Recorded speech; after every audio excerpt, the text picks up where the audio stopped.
Check out the full story on Amazon. Link in the description below.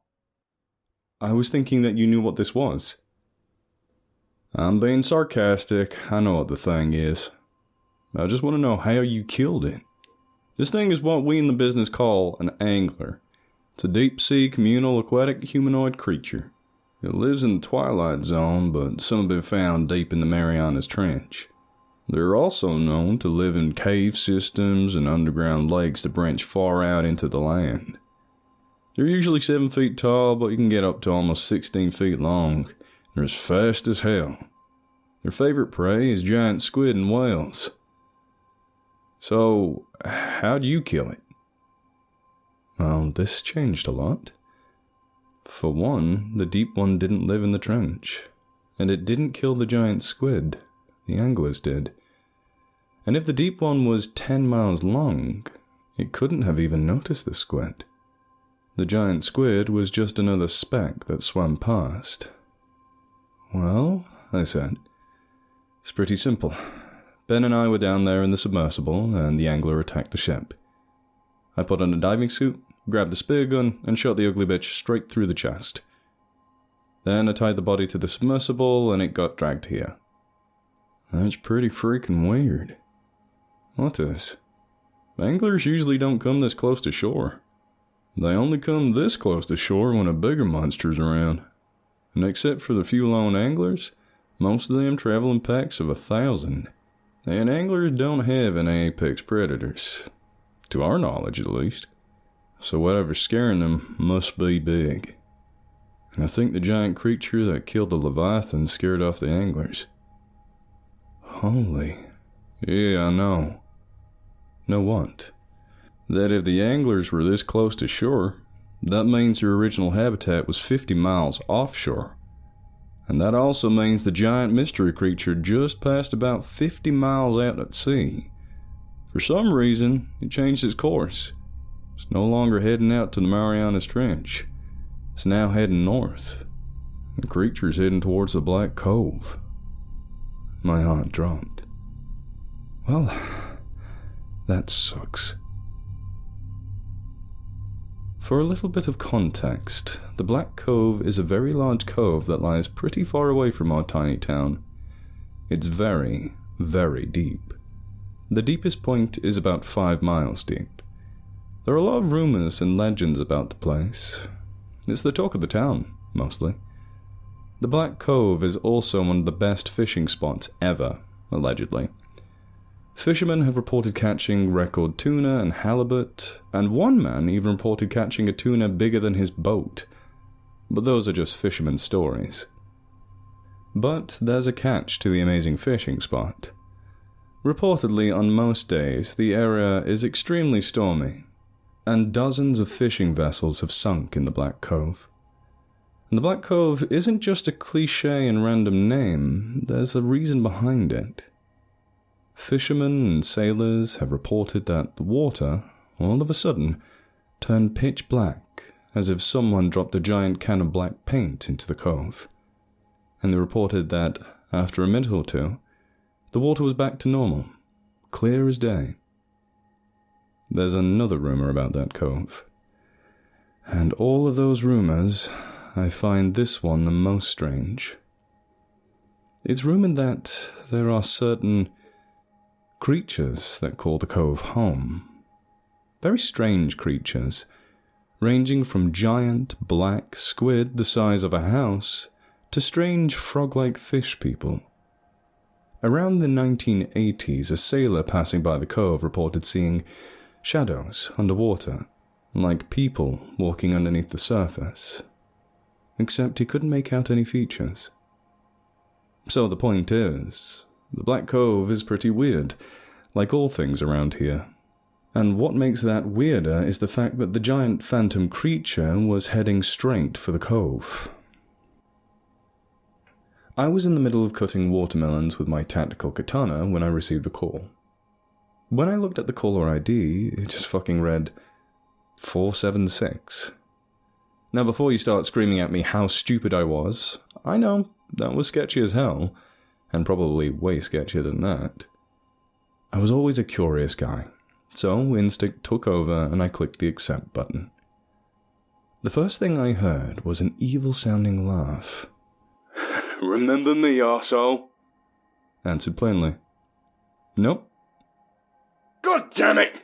Screamed the caller, and I heard something shatter on the caller's side of the phone. What? I'm Kyle. Oh. Oh! Ha! I remember you. You got your ass kicked by Zach. Oh, and by the way, he's my bodyguard now. Just kidding. Also, I have a katana, fucker. Kyle paused. Look, it sounds pretty stupid, but I need your help. I paused, and I thought about my response very, very carefully. Then I broke out screaming. The hell you say? You've been torturing me almost half my life, and you want my help? Go eat a dick, you fucking cock turtle. Cal sounded more and more impatient and desperate. You know what? You arrogant bitch, you're a worthless piece of shit. No wonder I beat you up so much, you fucking bridge. Wait, sorry. Can I start this again? Be my guest. I have nothing to do anyway. Alright. I know I was a huge dick in middle school and high school. I smiled. Go on. Okay, well, I was a moron in high school, and I'm sorry for that. Damn it. Well, shit. You know, I'm not sorry. You deserved it. Oh, wait, yeah, I'm sorry. And I also need your help. Remember that night where I kidnapped you? Yeah, you beat the shit out of me, you dumbass. Okay, I know, yeah. I asked you for the skin samples because some people hired me. They wanted me to kill you and find the skin samples. Then he told me the rest. Now, so I can give myself some credibility, I can say with confidence that I didn't ask any questions. None. Nada. After I graduated and went to college, Kyle dropped out and joined the Marines. Turns out, he even became a SEAL at one point. But he eventually got bored of the military life, so he traveled across the United States, taking odd jobs and being a loser. And at one point, Kyle came across my shitty seaside town, about a week after the dead whales were found. While he was renovating houses, he saw me going into Ben's submersible. And that's when he found out that I was living in this town. And after seeing me go into a submersible, he got suspicious. Turns out he had no idea that I was a marine biologist. So then, he caught up on town rumors, and he found out about the dead whales, the government agencies, and after talking to a very rich and high-class poacher, he even found out about the dead leviathan. And that very same poacher, scientist, wanted those skin samples that I collected with Ben. But the scientist, who went by the name Lawrence, was pretty secretive about why he wanted those skin samples. So then, Lawrence hired Kyle, and Lawrence said he would pay Kyle $40,000 if he could get the skin samples. And to Kyle, this was an easy cash grab. Now, you know what happened next. Kyle kidnapped me, and he got his ass kicked by Zach. What's interesting is what happened next. After Kyle failed to steal the skin samples I had collected, Lawrence was extremely angry. He sent out 12 men to go kill Kyle, and even though Kyle was a battle-hardened elite Navy SEAL, these men had guns, and Kyle didn't. So, unable to reason with Lawrence, he hid out in his car, staying at shitty motels and trying to find a store that had phone chargers that worked. And that was everything that happened leading up to this moment. Wow. And why exactly do you need my help? There was a long pause, one so long that I thought Kyle had hung up on me for a second, and after a very long, deep breath, Kyle said, I need to crash at your house. At that moment, my heart almost stopped. Are you kidding me? No. How a former bully, professional psychopath, and pain professional ended up at my door Holding a duffel bag and inflatable mattress is a mystery that I don't care about.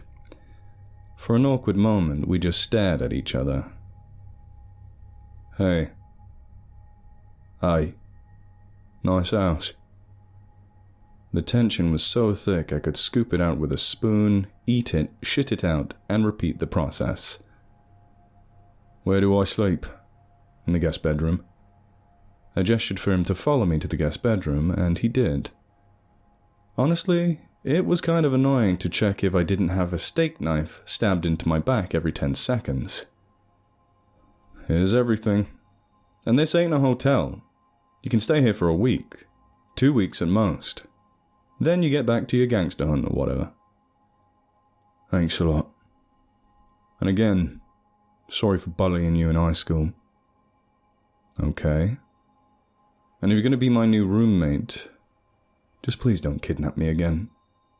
Sure. Glad to escape all that tension, I quickly walked out of the room.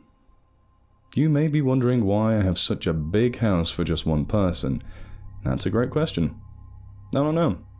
I inherited this house from my grandparents, and since this house was in the seaside town, it was perfect for me.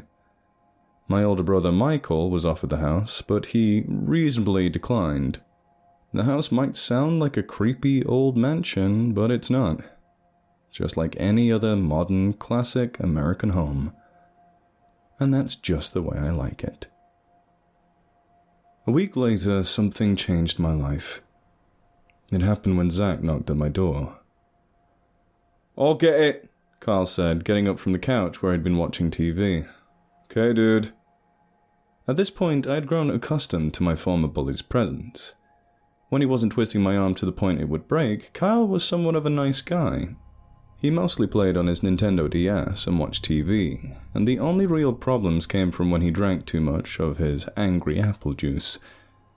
Kyle opened the door, and I bet he pissed his pants when he saw Zach standing in the doorway, waiting for me. Neither of them had expected to see the other, so when Kyle opened the door, they both froze. Then Kyle screamed, "Why the hell are you here? Why the hell are you here?" Then, I guess, the thought ran through Zach's head that Kyle had either killed me or he was holding me hostage, because he instantly grabbed Kyle by the arm and did a joint lock on him. "Shit! Fucker!" Kyle screamed. Whoa, whoa, whoa, whoa, I screamed, drawing my katana. "Calm down!" "Why should I?" Slowly, Zach released Kyle from his monster-killing hands. Kyle and Zach glared at each other, but they said nothing. Zach sighed. "Explain." "Some weirdo poacher mafia boss is pissed with Kyle, and now he needs a place to hide out." "Figures." "Look, Roger, we gotta go. Right now."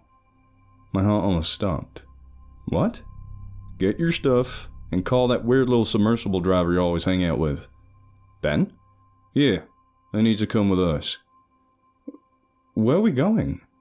"Look, I'll explain, but it's about the deep one or whatever the fuck you call that thing." My heart almost stopped.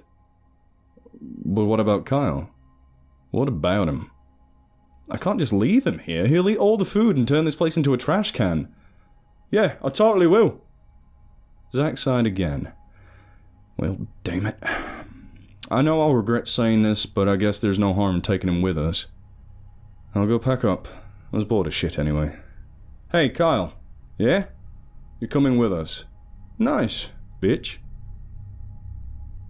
Around an hour later, I found myself, Zach and Kyle, sitting in Zach's fancy monster-killing pickup truck. The number of secret gun compartments in Zach's pickup truck was very noticeable, and I could tell Kyle was very interested in all the hidden guns. My katana-machete hybrid sat in my lap. "Okay. Now can you please tell us where we're going?" "Call Ben, tell me his address, then I'll tell you." "Oh, you know his name?" I called Ben, and 5 minutes later we were pulling up in front of his apartment. Ben hopped in and sat down next to me, as Zach continued driving to our destination. "Where are we?" "Zach will tell you." "Who's that guy?" Ben whispered, gesturing at Kyle. "Kyle." Ben immediately tensed up. Kyle? The fucker who kidnapped you? Why is he here? Kyle smiled. That's me, motherfucker. Who are you? Oh, I don't know, Roger's friend. Okay, kids, Zach said. Shut up and listen. We're going to the marina. There's a large fishing vessel waiting there for us. Fishing vessel? Why do we need that? Zach sighed. Okay, the deep one, or whatever you call it, is almost at its destination. The Black Cove. So we're going to go try and catch a glimpse of it, or even try and kill it before it can escape. Or it may not even notice us. Anyways, we're going on a 10-day trip to the Black Cove, and we're going to try and get a good look at that thing. And the reason we need to go quickly is not that epic or cool. The guy who rented the boat just wanted it out of the marina before 10 o'clock. Don't know why. The guy was sketchy, and I think there's a bunch of drugs and crack in the boat, but I ain't sure. Maybe that's why the weirdo wanted the boat out of his possession. So this is just a research mission? No torpedoes or nuclear submarines? No, it's just a reconnaissance mission. Kinda. Okay. But do you know what the deep one looks like? No, it usually swims too deep for any of the drones to see it. About 10 minutes later, we arrived at the boat that was parked at the marina. It was a mixture of a very large fishing boat and a giant motorboat. But it was huge, about the size of 2 school buses. Zach invited us in, and he showed me around. One room particularly interested me. The equipment and research room. The room was filled with sonars, underwater cameras, and recording devices, and those kind of things really drew my attention. I won't bore you with all the details, but who cares? The boat's interior had everything a big boat would have. Living quarters, a kitchen, the deck, bathrooms, and there were even 2 small submersibles on the side of the hull. Okay, now we're here. Can I ask why you brought us? Okay. We need Ben for his ability to operate the submarine since we only have one other pilot, and all the other people here are useless idiots. Including you, Ben. But you can drive a water car or some shit. And we need Roger because he's a marine biologist, and that makes him useful. And Kyle is here because he's a shithead who needs to be supervised. Kyle scoffed, and he took a big swig of his flask, which read, milk. It wasn't milk. Okay, here the hell we go. Oh, and the boat is slow as hell. And I think you should meet the rest of the crew. Besides you guys. So I know I said I would spare you the details of the ship's interior, and I didn't. But I think I should spare you the details of all the crew members. So in total, there were 20 crew members. But there were a couple of people who I found somewhat worth mentioning. George, a former Navy SEAL and Special Operations soldier in his late 50s with a well-kept graying beard. Alex. He likes guns. Captain Carl, a raging alcoholic and the so-called captain of the boat. So those are all the people whom I became friends with. Except Captain Carl. Whenever I tried to talk to him, he kept screaming about his ex-wife. I was pretty tired, so I went to my small room below the deck and I blacked out. When I woke up, we were already far out at sea, to the point where the only thing I saw for miles was the sea. When I walked to the living quarters, most of the crew were talking and playing cards on the large table. Carl was sitting there, flimsily holding a deck of cards. He was way too drunk, and I decided that it was my best chance of survival to keep a good distance away from him until he sobered up. The room we were in was the size of a living room in a house, and portholes lined the walls, besides a couple of old paintings that barely held on the walls themselves. Some couches and chairs were scattered around the room, but the furniture was so old I didn't know if it could be considered furniture. "Come on over," said Ben. "Okay. Want to play?" he asked, showing me a poker deck. "Nah, why would I want to scream over a few pieces of card-shaped paper?" "Right. When are we going to get there?" "In a week. The boat's slow." Damn it. I walked over to the worn-down couch and sat down. Beside the stupid group, me, Zach, Ben, and Kyle, there was another guy, Alex.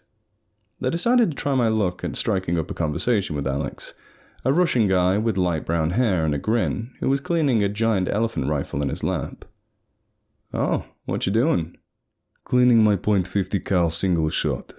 This will kill anything that moves." "Wait, is that a fucking sword?" "Oh, yeah. Can I see it?" "Sure." I had to say, I was nailing this small talk thing. I hit something people do with strangers. I handed Alex my sword, and he drew the thing with a shing. "Whoa, yeah. This won't do shit." I put the tactical katana back in its sheath. "Oh, and what are we looking for?" asked Alex. "Some tall dude in a trench coat and black jeans paid me $1,000 to stay on this boat. He was vague about the whole thing."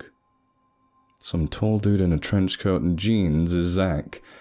He's a monster hunter. We're going in search of a giant unidentified organism in the Black Cove. "Yep, seems 100% normal." "What's the deal with the dude with the black hair and the stubble?" "He's drunk. Really drunk." I replied, "That's Kyle. He's a sociopath and a former bully who terrorized me in high school. He's my roommate now ever since the poacher dude, mafia boss, sent goons to try and hunt him down." "Okay, you guys are either really weird or you found all the drugs that one crackhead hid on this ship. Why do I suddenly feel unsafe?" "You'll get used to that. I gotta go now, okay?" "Sure. See you." The next day, for the first time, I went to the headquarters of the ship. The room was a large and emptied storage room with guns, maps, sonar radars, walkie-talkies, and giant harpoons lining the walls, and the table topped with old maps and papers. As soon as I entered the room, I noticed a man reading a book leaning on the table. "Oh, hey there, kid," said George in a husky voice. I was okay with him calling me kid because I was young enough that old people would call me kid, but old enough that if I went to a party, the high school kids there would consider me a pervert. "Oh, am I going to meet one new character every time I enter a room?" "Guess so." "You know why you're here?" "Yeah, that fellow Zach told me. Guess he trusted me more than some of the others." It was weird that George could call Zach fellow, considering that he was a few years older than me. "Oh, are you excited to kill the Deep One?" "Yeah, I guess. I heard it killed a giant mosasaur. Is that what you call it? The Deep One?" Yeah." "That name's stupid and unoriginal. You'll probably get sued by fucking H.P. Lovecraft's lawyers." I chuckled. "He's dead." "Relax, I'm just messing with you. You know how to use a gun?" That question caught me off guard. Yeah, I've done some skeet shooting before." "You want a gun?" "Nah, I already have a weapon." George chuckled. "What? A sword?" "Actually, yes," I said, pulling out my sword. "Whoa, that ain't gonna do shit." Where have I heard that before? Okay, I got to go. "See ya, kid."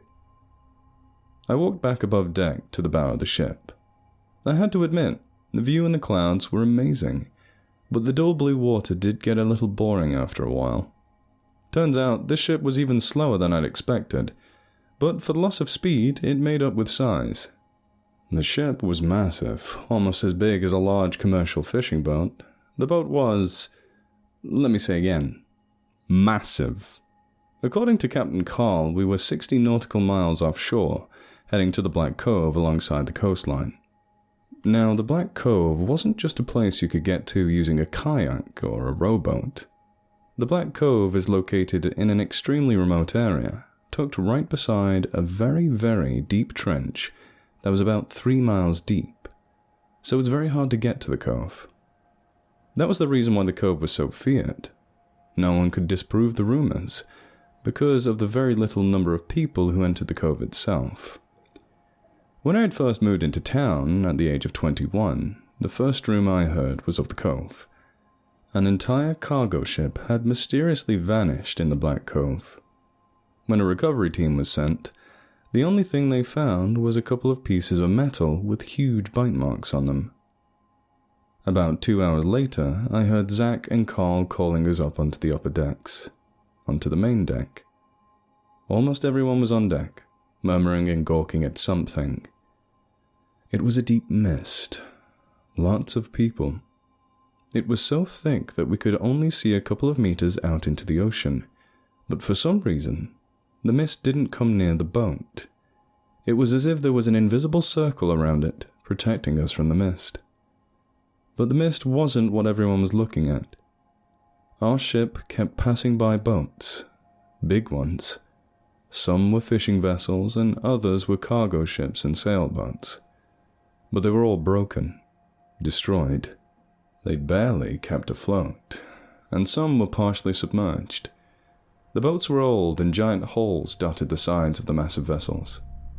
Only one thought came to my mind, a horrible but true thought. Something did this. As we passed by the grave of ships, Ben walked up to me. Pretty damn creepy, right? Something did this. What? Something destroyed the ships. This all can't be a coincidence. I glanced over at Zach, who was leaning over the starboard side, looking out at the fog. Then, his expression changed. He suddenly looked panicked, which panicked the fuck out of me. He walked up to George and Captain Carl, and he said 3 words that were barely a whisper. Get the guns. An instant later, Carl and his men came out of the armory carrying automatic rifles and harpoons. This caused panic in the crowd. I walked up to Zach, asking, Why do you have guns? There's something out there. I spotted movement on one of the crashed ships. Shit, do you know what it was? No, but I saw something out there.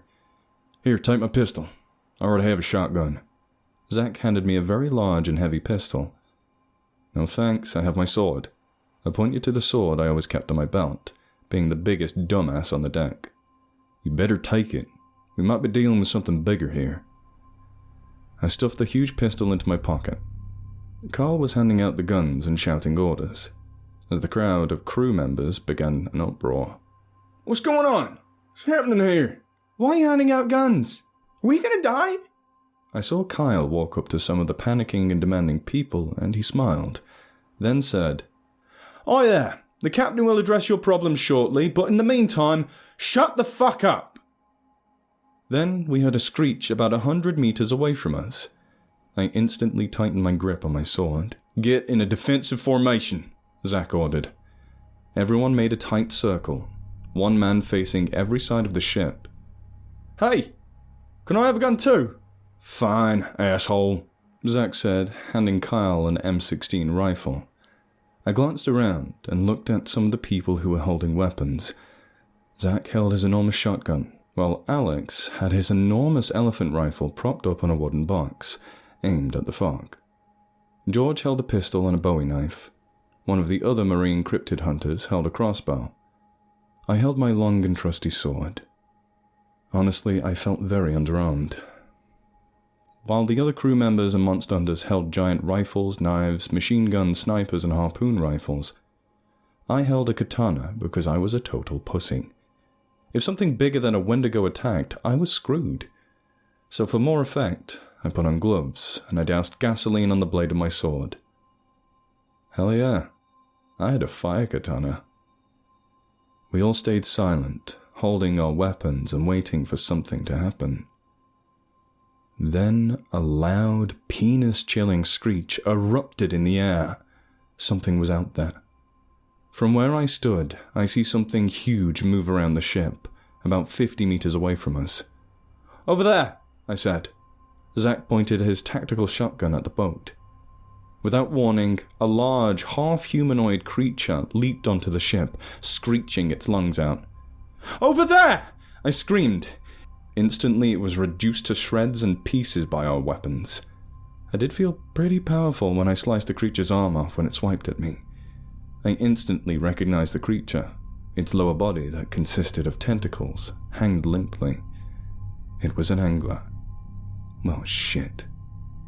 It's what I think it is, right? Yeah, "Oh," Kyle whined. "I didn't get to shoot it." "More'll come, bitch. Reload." And we did. Well, except for me, I had a sword. Without warning, a dozen anglers crawled up onto the side of the boat, screeching and swiping their arms and tentacles.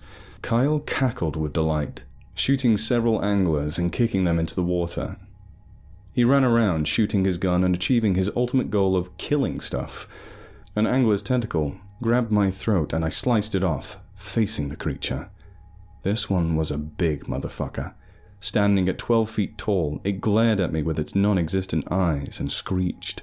It swiped at me with one of its clawed hands, faster than it could slice the arm off, and I was thrown into a pile of wooden crates. "Damn it!" I looked at my bloodied chest. "Oh, this is gonna leave a few scratches." "Come on, get up, kid," said George, pulling me up by the arm. "Damn, how many even are there?" "Behind you!" I spun around, swinging my katana and slicing an angler's head off. Its decapitated body slumped to the floor. I had to say, on land, they were slow as hell. "That was a close one. A nice shot. I guess I was wrong about the sword." He shot an angler that was climbing the ship. A perfect headshot. Zach was smashing the butt of his shotgun against an angler's face. Then he shot it into the water, telling it to fuck off. I ran to the starboard side, knocking off several anglers on one side of the ship with my sword. They were horrible and nasty, and worst of all, their blood smelled like bleach. Out of nowhere, an angler that still had both of its limbs grabbed me, and it pulled me into the water. Now, I do not say this lightly, but the water was cold. Like, really cold. Have you ever done the ice bucket challenge? Falling into the water was basically like that, except it was around my whole body, and it was 10 times colder. I just about had a heart attack. And before I could scream, "Shit!" I was being dragged underwater. Then the angler that was holding me let go. You know, most movies that have character POVs have overly exaggerated visibility in water without any kind of water goggles. So the only thing I could see were pale moving masses in the water, and once I recovered from the shock, I took out my pistol Zach had given me, and I fired it at one of the masses. Usually bullets don't hit very hard underwater, but the pistol Zach gave me was made to be fully functioning in any circumstance, so I was very, very glad when the creature recoiled and went limp when the bullet hit them. I still had my prized sword in my other hand. I was almost out of breath and honestly didn't know a person who could survive that long in freezing conditions. Zach had lowered a rope and I grabbed it, and he pulled me up. "Holy shit, man, I thought you were dead." I smiled and gave him a thumbs up. And that's about when I fainted from the cold. I woke up to the sight of Kyle's face 3 inches from mine, and him saying, "Hey, hey, hey, hey, hey, hey, man, wake up. Wake up, wake up, wake up."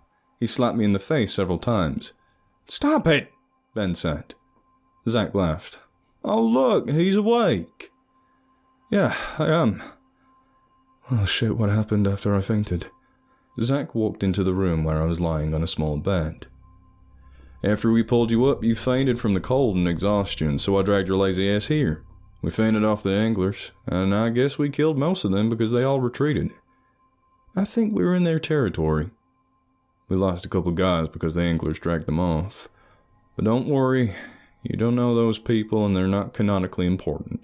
They're probably getting their brains eaten out, and you have mild hypothermia, which could recover very soon." "Oh, well, okay. I feel better now. Where's my sword?" "Here." Zach placed the sword into my lap. "Okay, I think I can get up now." I stood up.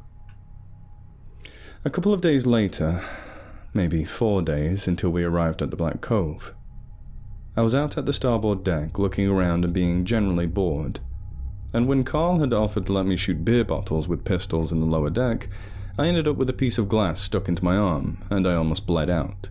So the point is, the rest of the boat trip to the Black Cove was turning out to be boring.